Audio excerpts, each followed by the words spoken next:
ભરૂચના જંબુસર તાલુકાના અણખી ગામે રાષ્ટ્રીય પક્ષી મોર પર શ્વાનોએ હુમલો કરતા મોર ઇજાગ્રસ્ત બન્યો હતો। ભરૂચના જંબુસર તાલુકાના અણખી ગામે રાષ્ટ્રીય પક્ષી મોર પર 4 થી 5 રખડતા શ્વાનો દ્વારા હુમલો કરવામાં આવતા ચકચાર મચી ગઈ હતી। શ્વાનોના હુમલામાં મોર ગંભીર રીતે ઘાયલ થયો હતો। હુમલાથી બચવા મોર નજીકમાં આવેલ તળાવમાં પડ્યો હતો। જોકે શ્વાનો ત્યાં સુધી પહોંચી જતા સ્થિતિ વધુ ગંભીર બની હતી। આ સમયે ગામના જીવદયા પ્રેમી ગ્રામજનોએ હિંમત દાખવી તાત્કાલિક મોરને બચાવી લીધો હતો। ઘાયલ મોરને તરત જ સારવાર માટે જંબુસર પશુ દવાખાના ખસેડવામાં આવ્યો હતો। ઘટનાની જાણ જંબુસર વન વિભાગને કરવામાં આવતા વન વિભાગની ટીમ દવાખાને પહોંચી હતી। પ્રાથમિક સારવાર બાદ જીવદયા પ્રેમી ગ્રામજનોએ રાષ્ટ્રીય પક્ષી મોરને વન વિભાગને સોંપ્યો હતો। નમસ્કાર, હું છું રાવલ હિતેશ। હું ગામ અણખીનો રહેવાસી છું। મારા ગામમાં આજે 4-5 કૂતરાઓ એક રાષ્ટ્રીય પક્ષી મોરને પકડ્યો હતો।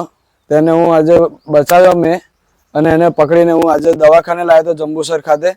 જંબુસર ખાતેથી લાવ્યા પછી હું અત્યારે ફોરેસ્ટ ખાતાને આપી દીધું છે મેં એને।